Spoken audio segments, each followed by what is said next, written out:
salaam gars yi j'espère que vous allez bien, ça va si biir gars yi nag tey di ñëw si vidéo bees vidéo tey bi nag dama leen wax ni ñuy defee double contact bu parfait boo xamante ne boo téye sa automatiquement voilà da nga koy dépiécer laa lay wax nii. donc gars yi nag balaa ñu continuer vidéo ma wax leen ngeen like vidéo bi ngeen partage voilà bu dee ku bees nga chaîne maa lay wax nga abonné wu léegi nii c'est facile voilà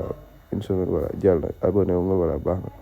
donc gars yi nag maa leen wax seetaane vidéo ba mu jeex boo leen bëggee xam nag double contact yi ni ñu koy defee et tout. waaw te ñi nga xamante ne nag yàgg nañ chaîne bi yàgg suivre chaîne bi te abonné guñ ba léegi lan la ñuy xaar pour abonné dem nañ abonné wu gars yi c'est vite fait voilà c'est facile et tout gars yi jaajëf waay. donc gars yi mën nañ dem si vidéo gars yi nag double contact bu parfait déjà foog joueur bi yor qualité yi nga xam ne ñetti qualité la mooy tout d'abord foog mu yor contrôle de la semelle yor double contact ba pare yor mooy virgule c'est-à-dire loolu d'habitude la plupart du temps mooy joueur brésilien yi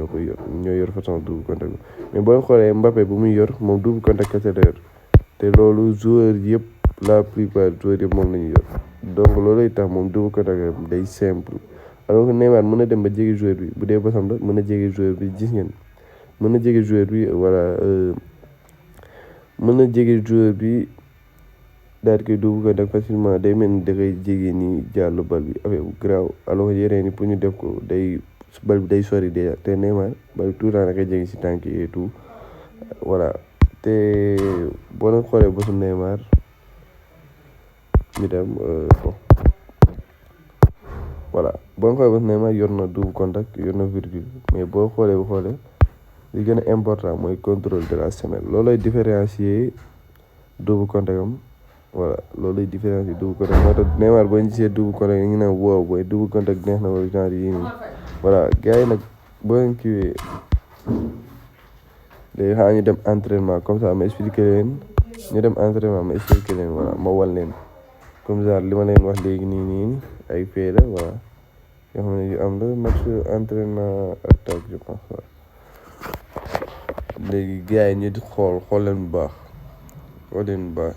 façon double contact te après nag naa leen expliquer voilà ni ñuy defee double contact ci boppam déjà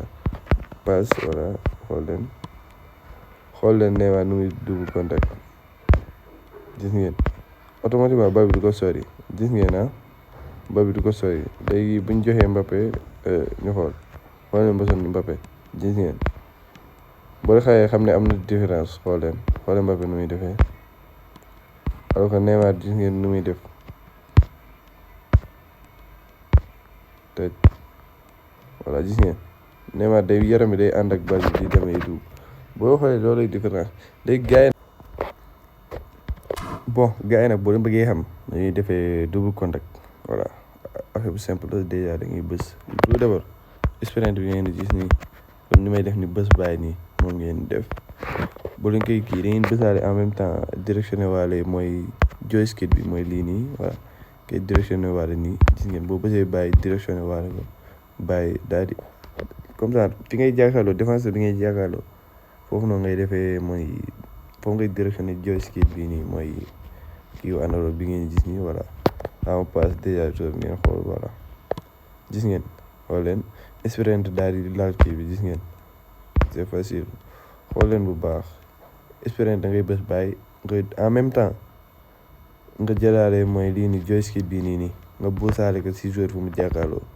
léegi pour def ko parfaitement rek mooy boo demee surtout dama tàmm ñu bëri dañuy daw accélérer bu baax a baax bëgg a def moom fii mën naa def ni mu dem mais bu dee si jeu bi da ngay jàkkaarloo défenseur te boobaa da nga koy tànc c'est-à-dire moom da lay tànc day dajee joueur bi donc voilà day récupérer bal facilement alors que voilà xamu yóbbu mooy match d'entraînement comme ça ma wan leen foofu noonu bu dee fii la ok wait voilà gis ngeen bu ma dawee accéléré bëgg ko def yaa ngi si automatiquement joueur bi day nangu bal bi léegi damay jéem a récupérer joueur bi mu koy def sax voilà fii nii action bi léegi xooleen ralentir gis ngeen ralentir daal di koy def gis ngeen boo dee rek ralentir def ko facilement day dem gis ngeen voilà gis ngeen facilement nga koy def voilà donc gars yi nag maa leen wax ngeen like vidéo bi wala ngeen partage voilà surtout ngeen abonné bu dee comprendre ngeen wax ci commentaire comprendre boo leen comprendre wala am lu des wala ngeen wax ma ko tamit waa si commentaire comme ça ma améliorer vidéo des ci beneen vidéo bu dee comprendre wala